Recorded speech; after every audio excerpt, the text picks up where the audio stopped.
You're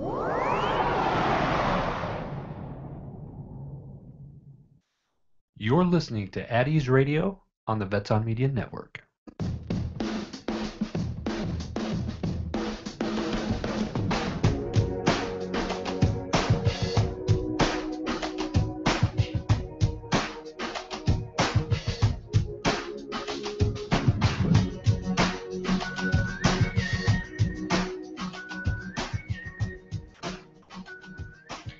Good morning, and thanks for tuning in to At Ease Radio. It's nice to be back. We kind of took a 2-week break there, but we are back on air, and lucky to have Steve Jackson in studio with us today, and just to chat about life and everything, all things that are coming together for good. So how are you today, Steve? Pretty good, Jesse. How are you? I'm doing really good. So you've been in the studio before, but I'm glad to have you back as because last time we actually had another person on, and I wanted to kind of get more into depth with you because I think you have a very, very interesting story, backstory, and I kind of wanted to talk about that today, about your experience in the military and what journey you've been on to get to this point today. Okay. Well, so where do you want me to start? The beginning or the injury, or I don't know what you really want to go for here, but. Well, let's see. Let's start at the beginning. Okay. So entrance to the military. So I was a bad kid, and I got in trouble a lot, and I ended up going to military school in Illinois at a challenge program when I was 16, and so I graduated that. You get your GED.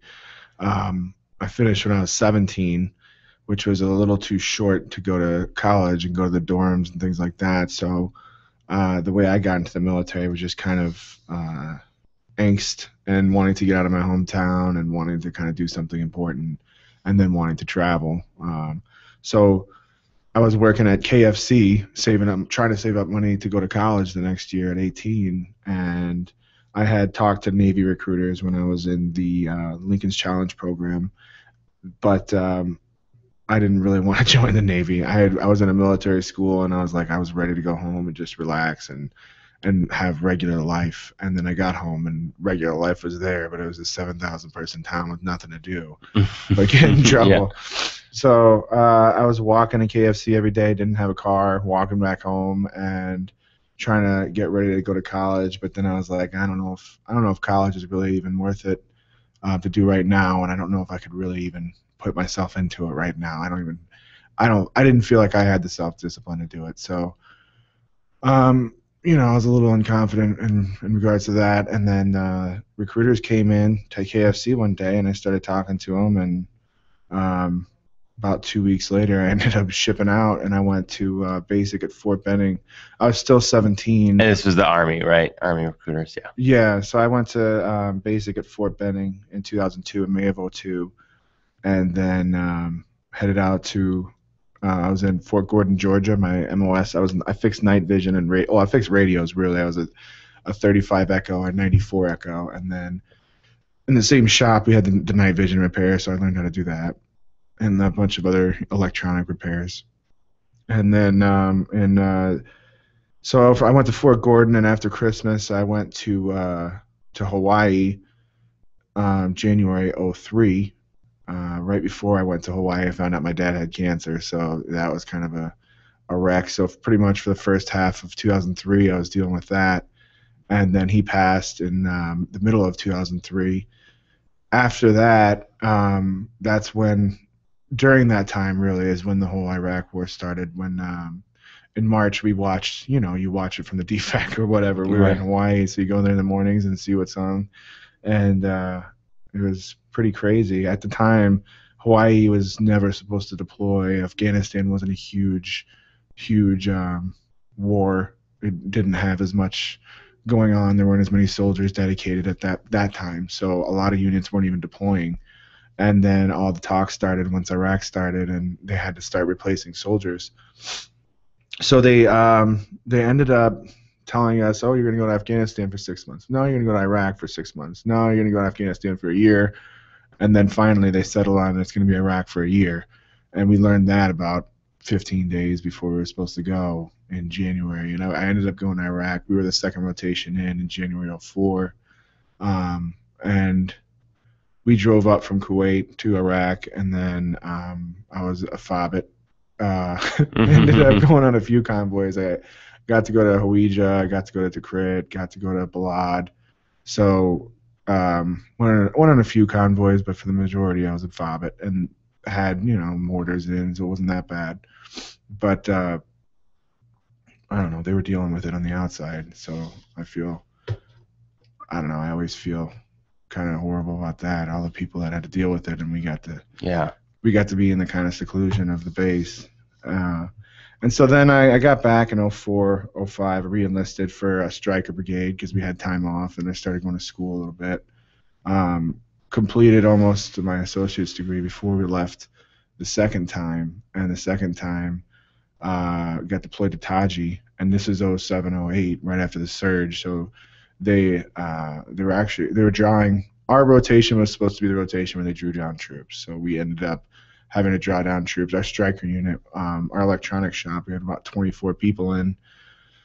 8 went to the prison to do prison duty. 8 went to security to do convoys out to the FOBs, the different infantry FOBs. And then I ended up volunteering after we had a person who, after they were asking for more people to go, we had to do an FST all the way to with 121 Gimlets, all the way down to Sadr City when they were having issues after the beginning of the withdrawal when Maliki was having trouble kind of putting down Sadr. So we were going to go provide convoy coverage for units and security for 121. And then during the training for that, the very first week, we had some dumb leadership, and during the training, like, our commander got pulled over, our support convoy got pulled over by an infantry convoy because we were driving too fast. And then about a week later, I got put in the commander's vehicle, and we were doing I don't know, he was having people do drive up real fast, burn out into a stop. We didn't have to deal with IEDs too much, so support unit trying to act all infantry, going full HOA. And we ended up flipping the vehicle when I was in the gunner's turret.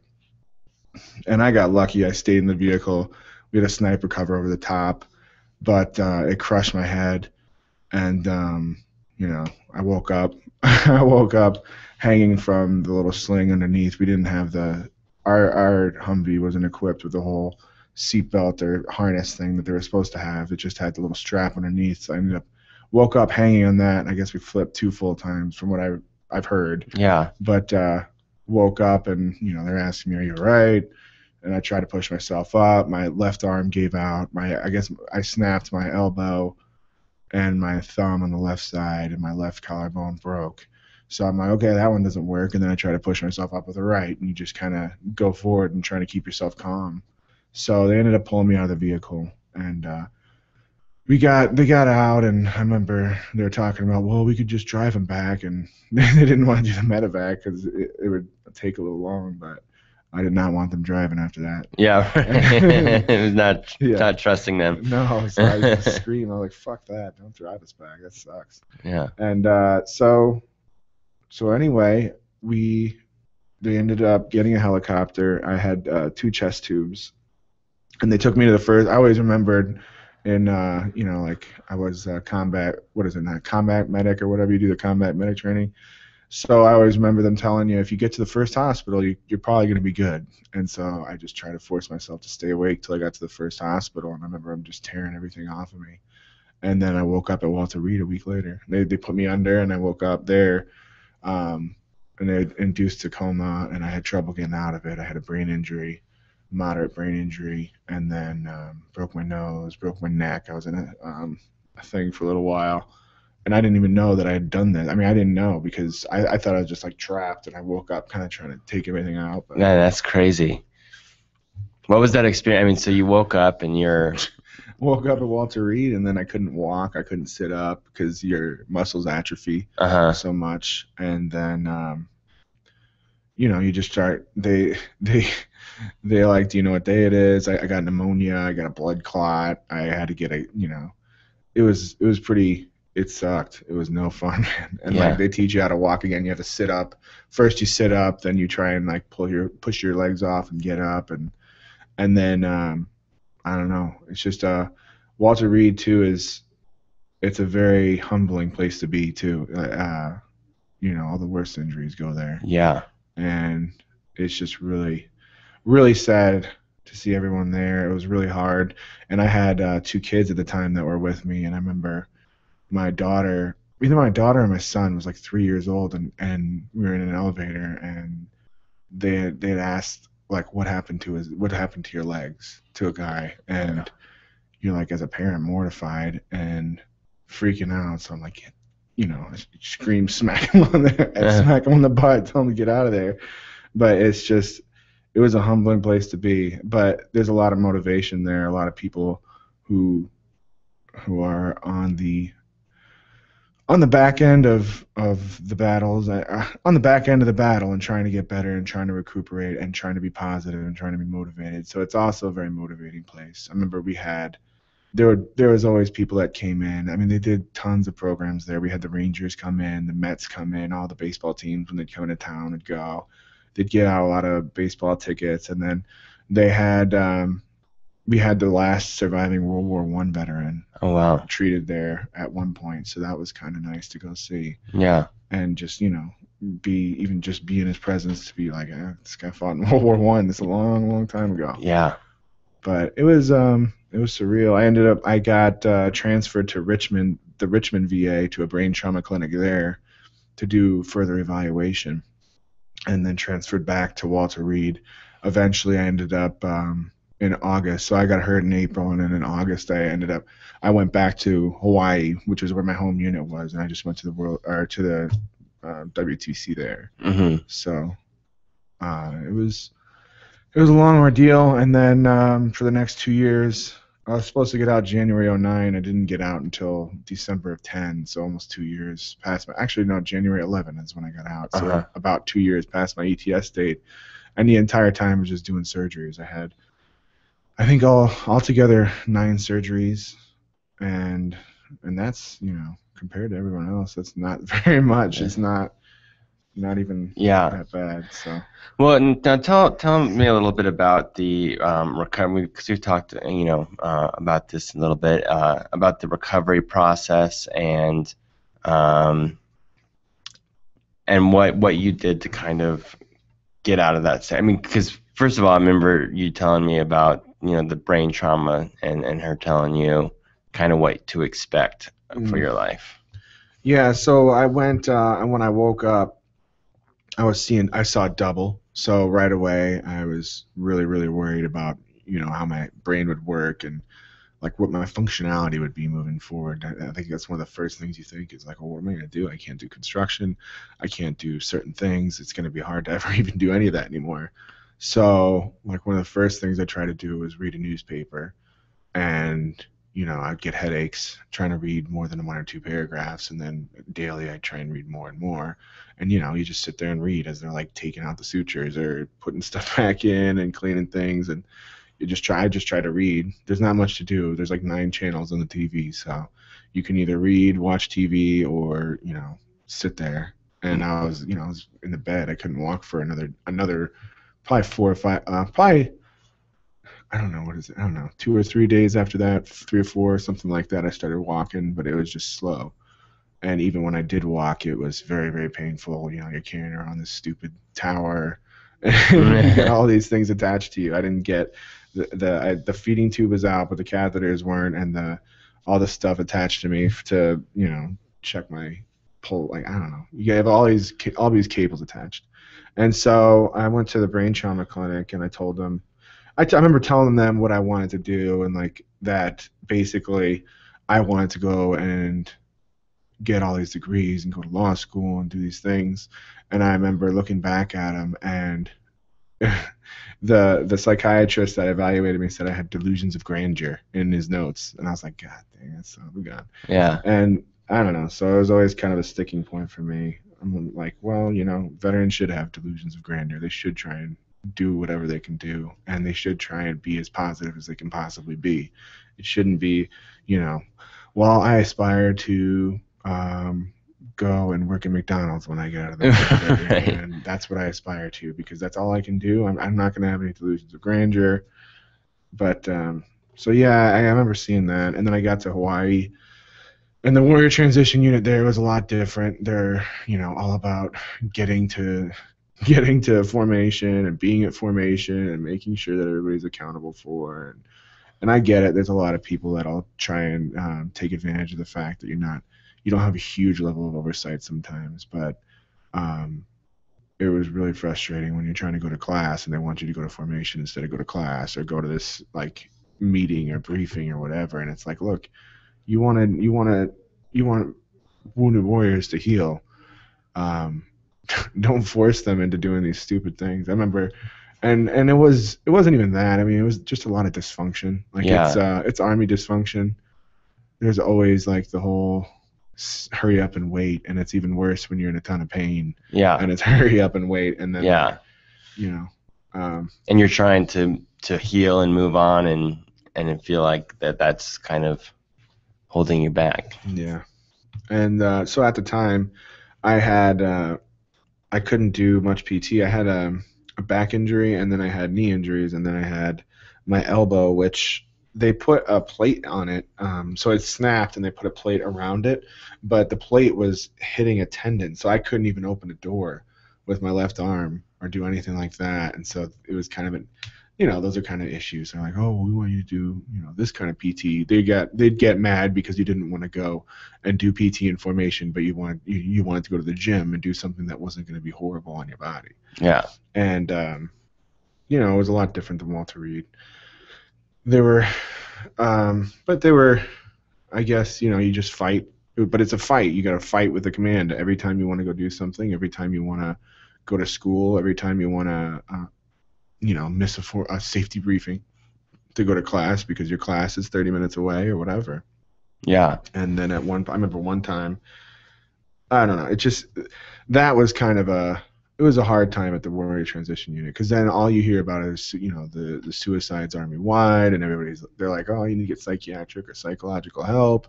But then veterans would have these profiles and they wouldn't want to follow them. Or they'd have medication, and they'd be like, well, we want you to be at formation at 6:30 in the morning, even though you're taking nortriptyline to go to bed and are probably not going to be able to wake up. And they were, I don't know, I just feel like there's a lot of medications that get pushed, and if you don't take them, then they're not going to evaluate you properly. Or they're going to say, well, you're good then. And, they do the same thing.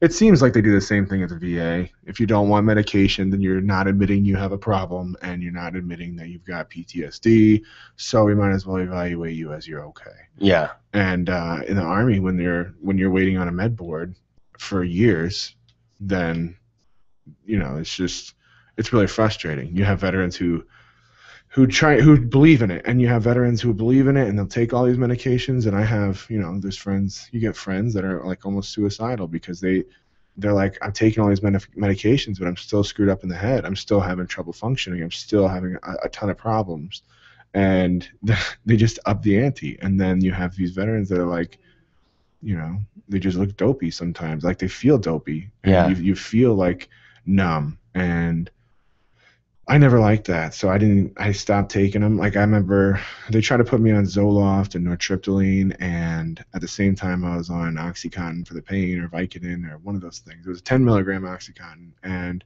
I was trying to go to class, and the doctor prescribed me the wrong dosage of OxyContin. So I was just starting a new regimen of sleep medication, and instead of 10 milligram, he gave me 100 milligram. What? So from that point on, I was kind of leery of taking any medication. Sure. I was like, I'm not taking Zoloft. I'm not taking nortriptyline. I'll go to counseling. I'll talk to a psychologist. I'll do whatever, that kind of thing. And so no, I was not about any of that kind of stuff. And so I tried to hightail it through school. In a year, I finished my associates, and another year later, I finished my bachelor's. And then started on a master's because I was stuck there, and I was like, well, I want to go to law school, but I'm going to start on the master's. I did a master's in business administration at Chaminade University in Honolulu, which was a pretty good place. I mean, it was pretty nice, and it was a great escape. You felt more civilian, more real going to school. When you're stuck on the warrior transition unit on base or in the barracks, you just feel so Army. You don't ever feel like you're really transitioning. You just feel like it's the Army. It's not a transition. It's just a shittier version of the Army. You're not. It's the Army without the pride of being in the Army. Right. So. And it sounds like it's not a place of healing at all. I mean, I don't want to say that. I spent 2 years there, and I healed a lot. I did a lot while I was there, and I had a lot of time, and I had a lot to do for myself. What I would say is that they could do a lot better job of making it a better place for soldiers, as opposed to making it where the command feels obligated to make soldiers responsible to them and not to the soldier. They don't push soldier beneficial. It didn't feel like they pushed things that were beneficial to the soldier. They pushed things like, hey, you don't have to go to school. You can work in the training room and do work for us, and then we'll like you and give you extra time off or give you more freedom or whatever. Yeah. So it just didn't feel soldier centered. And I've always been kind of a soldier centered. I always tried to be a soldier centered person. Right. Wow, what an intense story. So so you started your master's in Hawaii, and then you got out. What's been transpiring since then? So I got out, and I never did get a retirement. I did my last surgery, and they told me wait 6 months and we'll do your med board. I waited 6 months, and they said, well, we're going to wait another 6 months to see if you can get better and possibly look at other surgeries. And I was like, okay, well, screw this. And then I ended up getting out, which is kind of a dumb decision. Got out, and I was like, well, I can file at the VA, and I wanted to start law school. So I couldn't have started law school if I would have waited any longer that year, and I had to wait for another year or two or whatever. And I was getting just really fed up with it. So I got out, and then finished my MBA. And a half year, or probably 2 or 3 months later, or 2 months after I finished the MBA, started law school, and that was in August of 2011. And then, so August 2011, I started law school and completed it. I just I got married about a year ago, I guess a year and 2 months ago now. And my wife, I met her in law school. She's awesome, wonderful woman, and in Fiji, or on the way back from Fiji right now. She's going to be in LA at 2:40, so looking forward to talking to her and getting to hang out. But so we just completed it, and then I don't know, took the bar. The bar was in July, so I think I came on in maybe May or April week I came on. And started the bar. You started bar prep. Bar prep, you started on like May 31st, and you take the bar on July 31st. So it's 2 months, and it's 2 months of you're going Saturday, you're going Sunday, you're going all week, and it's all day, all week, and it's stressful, and it sucks, and it's a horrible experience. And I never wish that upon anybody. And I don't know, the military definitely helped me to kind of prepare for it, but it was still extremely stressful, and you get out of the military and you're not used to that kind of stress anymore. It's a lot harder. Yeah, but you took the test. Took the test. It's been about close to a month now. I went to New Orleans, went to San Francisco, got a bunch of rest and relaxation in. So now, hopefully going to get started here pretty soon with something. I don't even find out the results until October. So, I don't know. I've been working with a few attorneys over the years. I might go back and work and do some clerk work before I become an attorney, and then either start my own firm or work for someone else. Yeah. And, we'll see what happens. Yeah. Now, what I find so inspiring about this story is the journey. I mean, is that you were injured, you had doctors telling you, this is not going to be good, you know, with your head injury, and like this is not going to be a possible thing for you.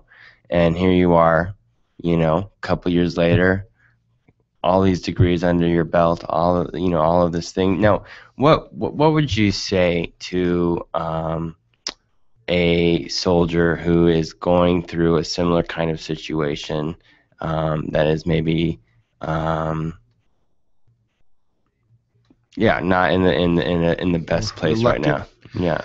I'd say get started. Get started with something, and make some goals, and just meet them. In the Army, a lot of it's about making a goal and meeting it, and a lot of the goals and a lot of the things that they have you do in the military seem very unattainable. And with school, it feels similar sometimes. I remember before the bachelor's degree, I was like, oh God, it's 4 years of school, it's all this time, and time flies. You'll end up living it anyway, and you can either do it productively or you can do it not productively. So you get started on something, you get partially through, even if you end up not finishing it, even if you end up slowing down. Nobody, they always say about an education, nobody can take away a degree. They can't take away your degree unless you cheat, but then you just don't get it. So Yeah. I just say get started doing something, get started finding something that you like, and don't just settle for what you expect. Right. It should be Find your passion. your thing. Yeah. Absolutely. And don't let anyone tell you that you can't have it, I think. Yeah, a lot of it, I mean, I'd also say be realistic, evaluate your options, look at whether or not school is good for you, look at whether or not you want to do that, and look at what the job will be like when you're there. Like, a lot of people go to school and they're like, I hate this job. Some people went to law school. They go through and they're like, oh yeah, being a lawyer would be so cool, and they look at courtrooms and they think, oh yeah, it's going to be great, but there's a lot of minutia to any kind of job you're going to do. So research what job you're going to do. Don't just go in blind thinking I'll see what's on TV and that's how it's going to be. Yeah. They show the exciting parts on TV, they don't show the boring parts. Right. I'd say research. I mean, find a couple ideas you like, and if you want to do more than one at one time, do more than one at one time. Absolutely. Now, what drew you to becoming a lawyer? What? Cheesy things, really. Like, I don't know. I guess I got arrested when I was a kid, so I know what kind of the justice system is like. And then in the military, you kind of learn that people who know the rules and know the law and know the statutes and know the regulations can get what they want, and I want to be able to get what I want, and I want to help other people to do that. I mean, I think it's very, very easy for people to get run over. There's plenty of things that happen that there's plenty of people that will take advantage of you if you don't know what your rights are and you don't know what you can really do, or what you should be entitled to, or what you should be protecting. People don't even know that they should protect half of their rights that they have. And in the Army, it was a little bit of the same. I mean, you have some NCOs that, hey, let's wait for 2 months, and that's great for some people if they want to wait for 2 months. I was never that guy. I was the guy that was going to do everything I possibly could, and I would be on people's asses for every day or every week or every whatever to get whatever I needed to get for a soldier or for myself if I had to get paid on. I mean, that was one of the biggest things in the Army. Your pay gets jacked up. You have to rely on people in the military who, and in the VA, frankly, that look at it like they're doing you a favor because they're providing the service that they're being paid to provide. Right. And so I don't know. I saw a lot of that, and then I read a lot of history and things. I wouldn't mind getting into business, so I did the business degree. I wanted to have the option to do both. I think the law, the biggest thing about the law is that, and in the military, one of my biggest fears was you never want to be. You want to be accountable to yourself. You want to be able to promote yourself. You want to be able to help yourself get ahead. And when you're working for somebody else, you're helping them get ahead. Right. When you work for yourself, all the profit goes to you, and everything that you can do, it goes to you, and everything that you can when you're working your butt off for 20 hours a day or for 18 hours, for whatever. When you're in the military, you're doing it for someone else, or you're doing it for the guy next to you, or you're doing it for this big thing, the Army and the United States. Right. When you're working as a lawyer and you're working in a business and you run the business, you're doing it for yourself. You're providing a valuable service. And one of the things I like about being a lawyer is that you're providing a service for people that's really, really extremely valuable. I mean, their lives and their everything that they have is on the line when you're working for someone. Yeah. So it's high stakes, but at the same time it's high stakes. If you're coming from the military and you like the rush and you like the feel and you like that, you like the importance and you like the extremity of it all. If you're going to be a lawyer and you're in a courtroom arguing a case before a judge and telling a judge, look, this is how it should be based on this law, based on this precedent, based on the cases that we've had before us, it's extremely gratifying every single time you even think about it. When you're writing a motion, when you're doing any of these things, it's you're promoting yourself, you're promoting the Constitution, you're fighting for a workable version of the Constitution, and you're fighting for constitutional rights on a lot of issues, especially with criminal law. Yeah. But even in any law you're going to end up arguing constitutional issues, which they're fun. It's what people who like history and politics and and all that stuff love. So Yeah, absolutely. So, going through that experience of like Walter Reed and then the hospital in Hawaii, and just kind of, what would you say is a way that, what did you find the most helpful or the most healing in that process? The most helpful or the most healing? A combination of things, really. Just trying to be positive in every aspect of your life, I guess, and to try and learn how to have a balanced life and to be positive in so many different aspects. Like the military focuses on physical well-being quite often. They focus on health, although there's a lot of fatty food in the DFAC. Right. But trying to get back to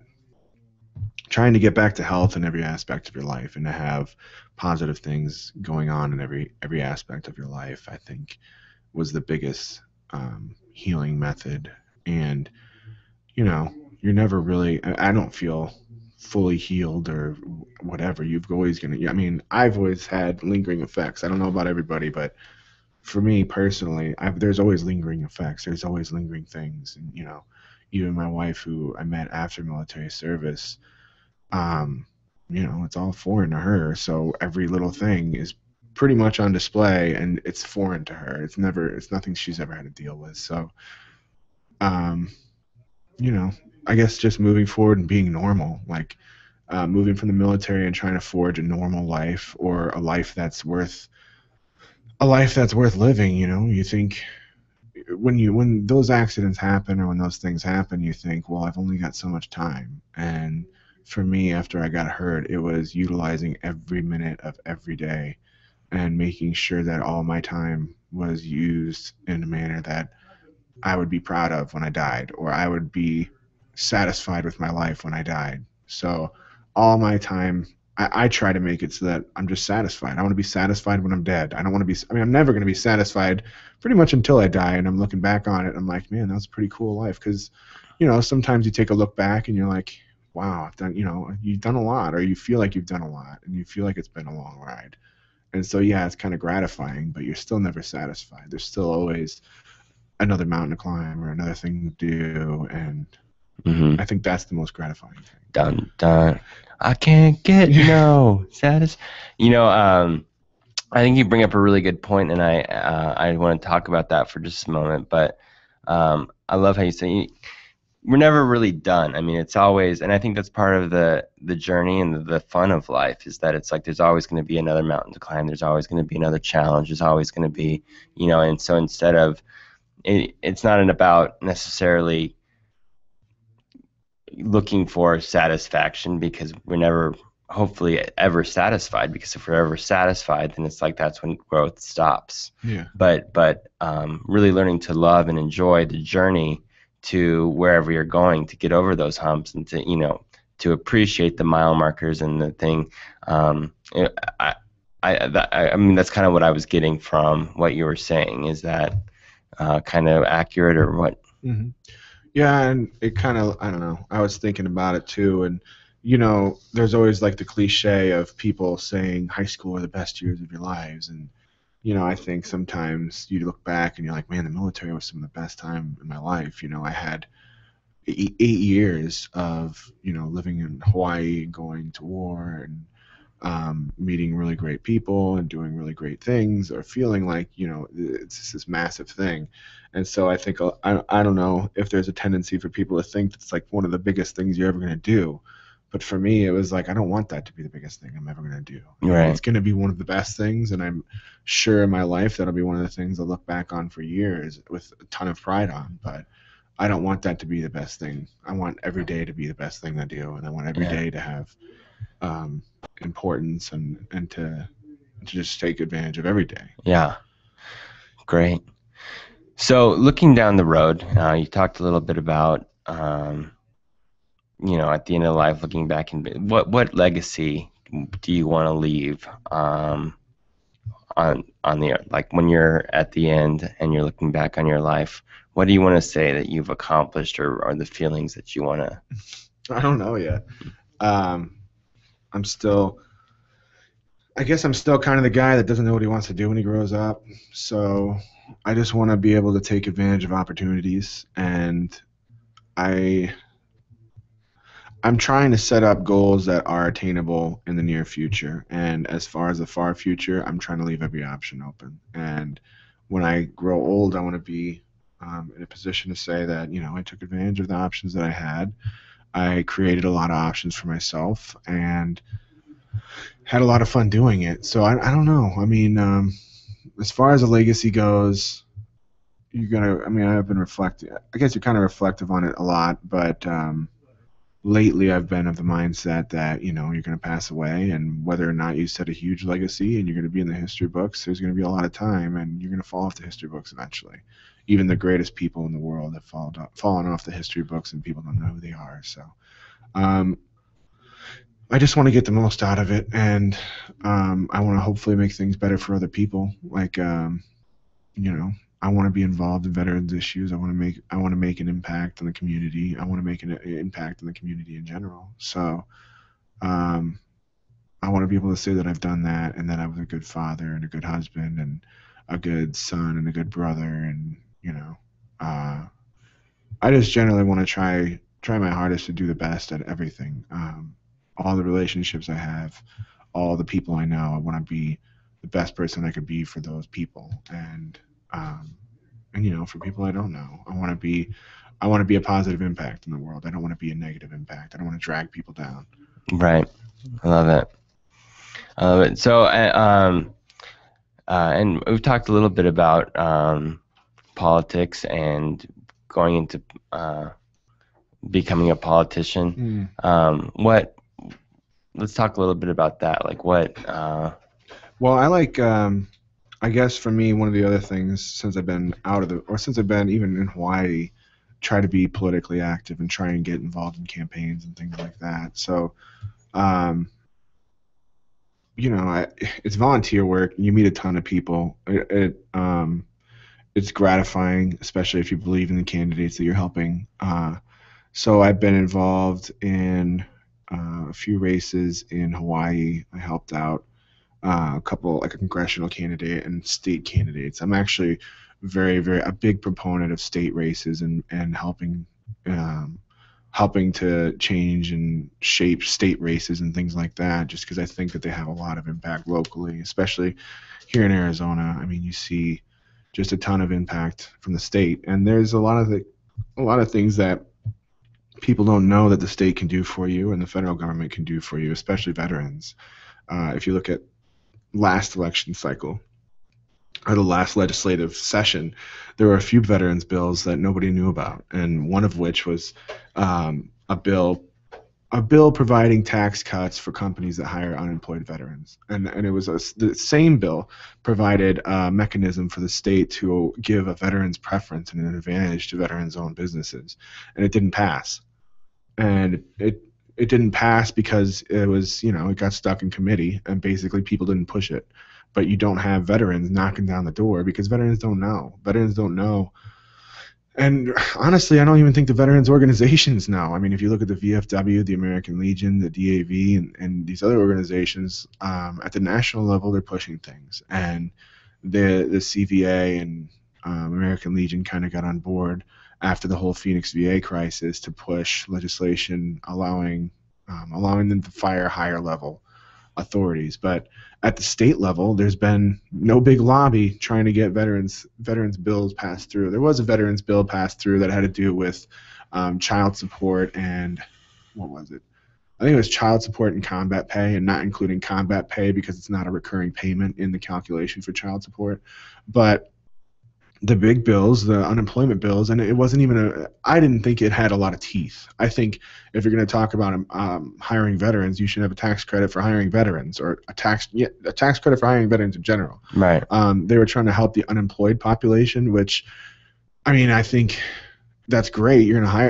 But I just don't think that you should solely help the unemployed population of veterans. I think there should be a tax credit if you're going to hire veterans in general. Right. In Arizona, and I think making Arizona a veteran-friendly state would be very beneficial to the state moving forward. And I mean, I think you hire veterans and you have veterans in the state, you have a patriotic community who serve their country, who feel strongly about good government, who feel strongly about helping people, and who feel strongly about our nation. And I don't think whether you're Democrat or Republican, it matters.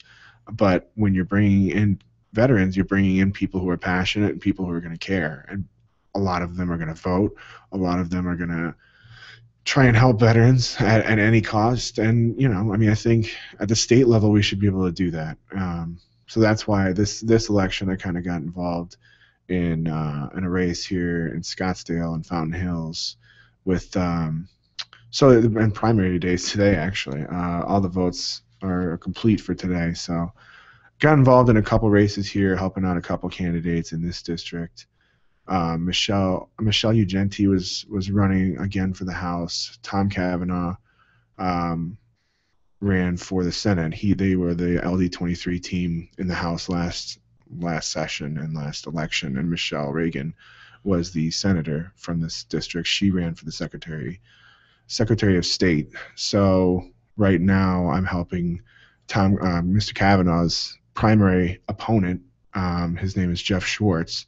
And one of my big things was that last session he was one of the people that voted against the veterans bill. So there were only 8 people. There were 50 people. So wait, you're helping out Jeff Schwartz? Yeah, Jeff Schwartz is a kind of a newcomer. Uh-huh. And he's a businessman. So I'm Republican, which I tend to go Republican, but I try not to be. I'm not real far right. I'm a little bit middle of the road. Jeff Schwartz is running a primary against Kavanaugh, and I was supportive of Jeff Schwartz from the beginning because of the kind of things that Mr. Kavanaugh's, the kind of bills that he's proposed and the kind of bills that he's promoted, and the kind of bills that he's rejected, which are veteran. Exactly. Right. And so the veterans bill was a big one for me. There was a veterans bill, I think, 2 years ago, too. I'm not sure how they voted on that one. I can go back and look at it. But I was pretty ticked off when I found out that my rep isn't voting. And then I emailed him and asked him, hey, are you going to vote yes for this? And then, he voted no, never got a response. And so one of Jeff's, the first things he told me, I emailed his campaign about the veterans issue, and he called me and said, hey, can we meet up for coffee? And so him, it's about, he wanted to meet with people. He wanted to talk to people. He wanted to, he said the same thing. I called Mr. Kavanaugh. I never got a response back. And, I think state reps at a minimum should be able to answer calls. I mean, they're not, even congressmen answer calls, and congressmen have a much lengthier, and they have a much larger constituency to be working with. So I think when you look at it, just to not even be able to answer calls or to respond, yeah, when especially with veterans issues, is kind of I couldn't stand it. So I'm helping Mr. Schwartz out. There's another lady, Effie Carlson, who I talked with, and she's really intelligent. She's running as a Republican here also. And then, so there's a Republican field. Basically, there's 2 people from our House of Representatives and 1 senator running in the primary right now. And then in the governor's race, I've been supportive of Scott Smith, which, I saw there's a lot of people running in the primary here. Ducey, Jones, Riggs, Thomas, and used to be Al Melvin. He's not running anymore. And then Ken Bennett. I've liked Scott Smith from the beginning. I like what he did with Mesa, and I think that he's been very inventive with how he's governed. If you look at what he's done with Mesa, he attracted 2 different colleges that were private institutions and gave them public buildings to work with. There was public buildings in Mesa that weren't being utilized after the cuts. He brought them in, partnered with them, and they get a big discount on the institutions, and we get a more educated public and 2 college institutions in downtown Mesa. Yeah. And then he did he led the bond drive for the Cubs Riverview Stadium as well. So I've liked what he's done, and I like, I'm hoping he wins. I mean, we got today, I think, 8 o'clock or 6 o'clock or something like that. 6 o'clock, the ballots close. And if you look at what's gone on with registration, you've had independents pulling ballots at a really high rate. And for me, when you look at it, I think it tends to favor Scott Smith. I mean, you have Doug Ducey, who probably going to be in the lead. You have Christine Jones, who's going to take a lot of votes. You have a lot of candidates with a lot of different constituencies, and they try to out conservative each other. And I think Christine Jones and Ducey, as far as the stuff at the border, I'm not a huge border war fan. I don't like what Mr. Perry's done. What Governor Perry has done. I like Governor Perry, actually. Thought he might have been a good presidential contender last time, but I think it's a little unrealistic for a lot of the promises they're making. We're going to militarize the border. We're going to have all these things, and it's like they just got ordered. I don't know. Did you see that the state just got ordered to back pay a ton of education funds? And that was another thing when over the past 2 years they made these huge cuts in the legislature. And one of the things Mr. Schwartz was saying was, look, you had years to negotiate with them, and they offered not to go after back pay. Yeah. There was a voter initiative here in Arizona that tied education fund to the rate of inflation. I think it was 2% and under.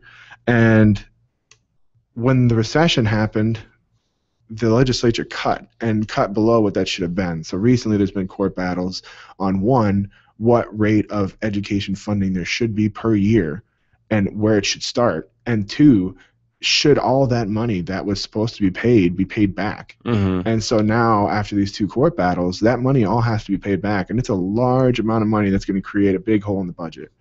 And I don't think you should be making promises on spending a ton of money when you don't have it. And I don't think you should be making promises on border security when, the whole send the president the bill thing, I was not a big fan of. I don't think that's a responsible way to govern. You don't go to a deficit and then request the president and Congress spend money when they can't agree on a lot of things. Right. So going back to veterans issues, and what are some of the things coming up that you are in support of, or that you are? How would you see that bridging the gap between letting veterans organizations and kind of tying them all together, and letting them know about the bills that are coming up and that what is important? Well, I don't know. I don't know how you get the leadership in these different organizations. There's some organizations that they don't even want to be political. You have the American Legion here in Scottsdale, Post 44, and you can't even talk politics at the Post. Mm-hmm. They don't want any kind of politics or anything like that at the Post. Exactly. You've been there? Or? Mm-hmm. And they put out an order pretty much saying, watch what you say because other people can hear you and they might be offended. Yeah. And for me, that's the kind of unacceptable censorship at the American Legion. And I've been, but then I talked to Judy Bischel, who's the state commander, and she's at the state level. They do have policies, they do have political things, and they do have veterans policies that they're trying to promote at the state level and at the federal level. But then you have individual posts who can determine what they want to do at that level. So at the state level, I mean, there's not a huge amount of resources. They don't have lobbyists. They have lobbyists in D.C., but at the state level, unless the commander, who's I don't believe a paid position, unless you have the commander and representatives from the commander going in front of the legislature, it's kind of hard to get them all on board. What you can do is you can volunteer as an individual to go and speak in front of the legislature. You can register on the legislature's website and go ask the legislator to vote a certain way, and you can convince them or give a speech on the floor as to why these certain things should be promoted. But at the organizational level, to try and tie the DAV, the VFW, and the American Legion, and to give them kind of a notice, I don't know. I mean, you could do it. It just takes effort. Like, you have to have a huge veterans network, and that's what, I mean, I guess everybody's trying to do, pretty much trying to do here. A lot of veterans now are starting to get back into things and then trying to make changes and trying to be involved. And dealing with campaigns, I see a lot of veterans. There was a World War II veteran working with Schwartz's campaign, who I got to meet, and then a lot of younger veterans. I mean, I remember when they had the UVA? Do you know the United Veteran Alliance? Oh yeah, you guys covered that with Governor Smith and all of them. Well, so I mean, that was pretty cool. They had the UVA did a certain they did a debate, a governor's debate, and I thought there were a lot of questions that were kind of old, a lot of older questions. Like I don't know, I was a little upset because it seems like it wasn't so much veteran centric as it was. Yeah, I think it was still fairly new, and it was something that they hadn't done yet. So it was still, everybody was trying to get a feel for it. That was the impression I got from it. I mean, you had all the candidates on stage, and everybody was kind of, I don't want to say touchy-feely, or anything like that. I mean, there was a couple questions that there was one particular one, for the life of me I can't think of it. I just remember things like, wow, talk about dancing around the around the question. Get with the program here, and nobody seemed to do anything. I'm like looking around. I'm like waiting for just to be people shaking heads, and I don't know.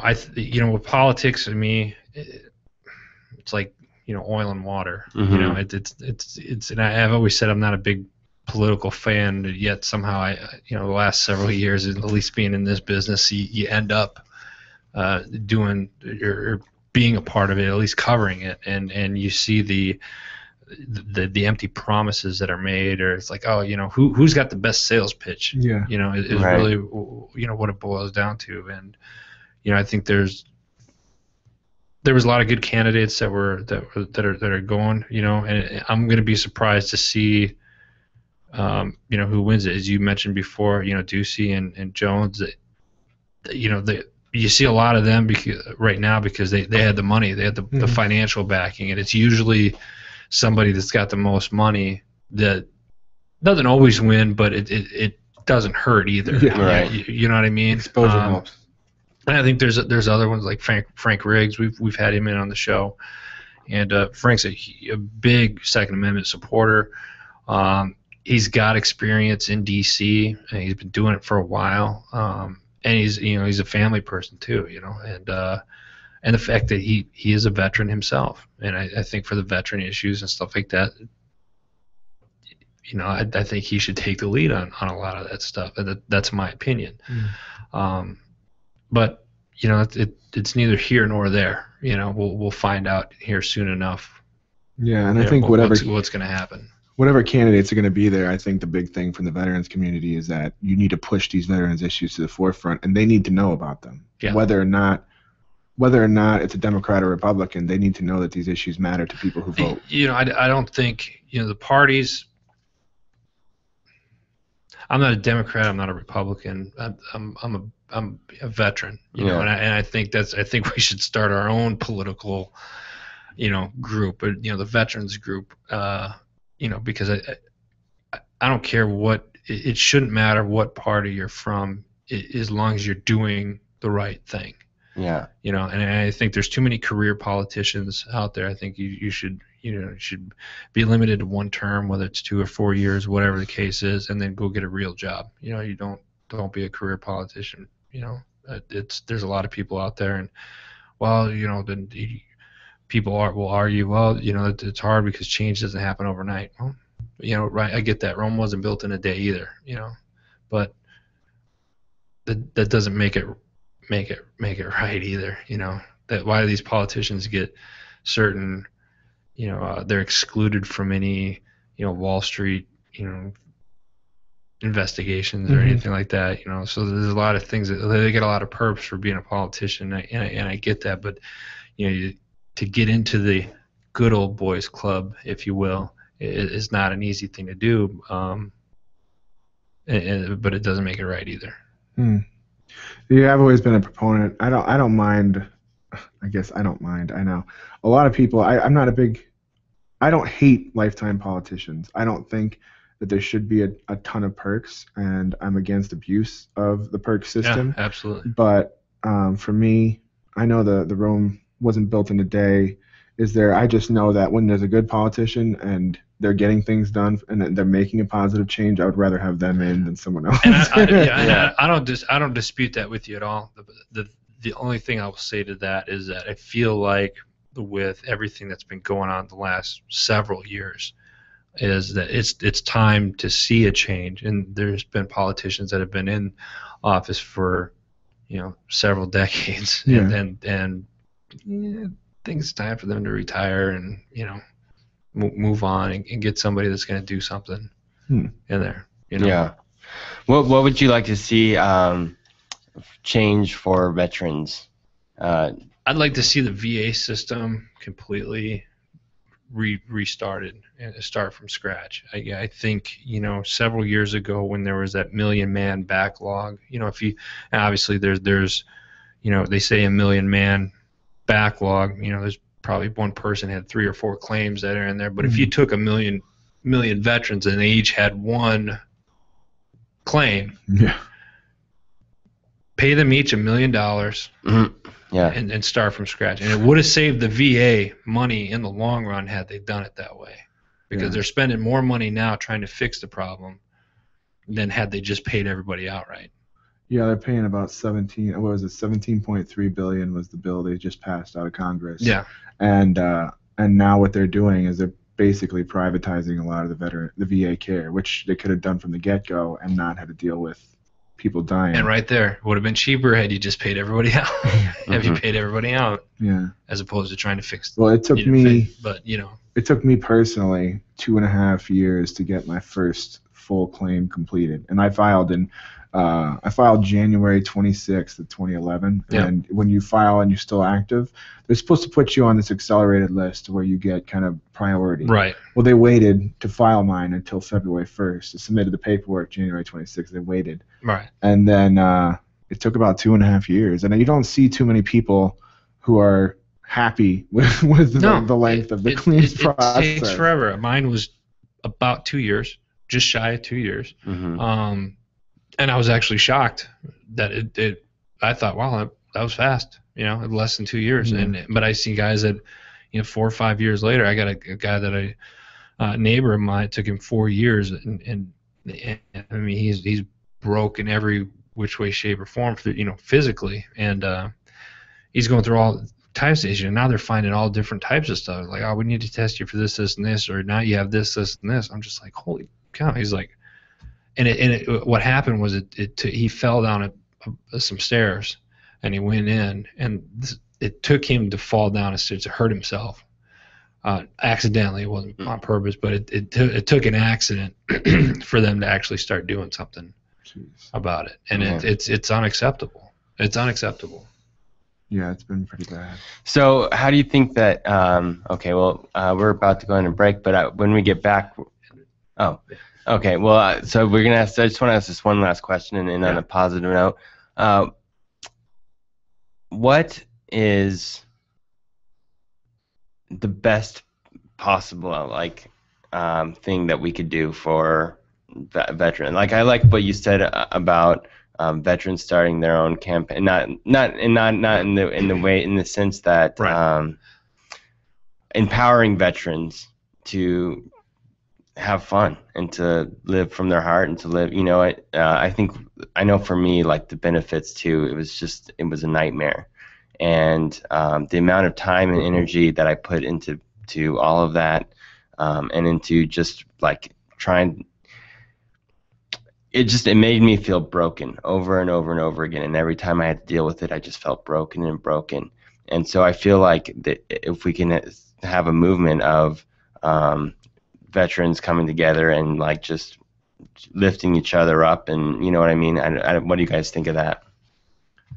Well, I guess I've thought a lot about that and trying to start at least in Arizona. I think at the state level, I think we need to start providing a little bit more assistance to veterans. I'm in the Legion. I am in the VFW. I'm a member, and one of the gripes I had is that they don't do enough for veterans. And I think if you can create a network of veterans who are not only at high levels of government but at lower levels of government, you can have a more unified voice. And whether or not it shouldn't be politically unified, but it should be, hey, the veterans community supports a bill that would give tax exemption to people who hire veterans. Yeah. I think veterans should be able to come together at least to agree on that. Yeah. And I think if you have a business network, you have a much larger chance at veterans being happy and being supportive and coming to Arizona, which I think is a benefit for the state. Right. I think we just got to stick together, and we got to continue to educate. Absolutely. Educate, because now that I've been doing this for a while now, it surprises me that a lot of veterans don't know what benefits they have available to them or where to go to get that help. And I think that's where, one of the things that Vets on Media takes pride in is knowing that we can be that source of information of where to help our veterans and where they can go. For sure. Yeah. And so I'm so grateful to you, Adam, for what you do, and thank you so much, and thank you, Steve, for coming in today, and love to have you back on the show as much as you're willing to come on. I mean, it's been a great conversation, and you are listening to At Ease, and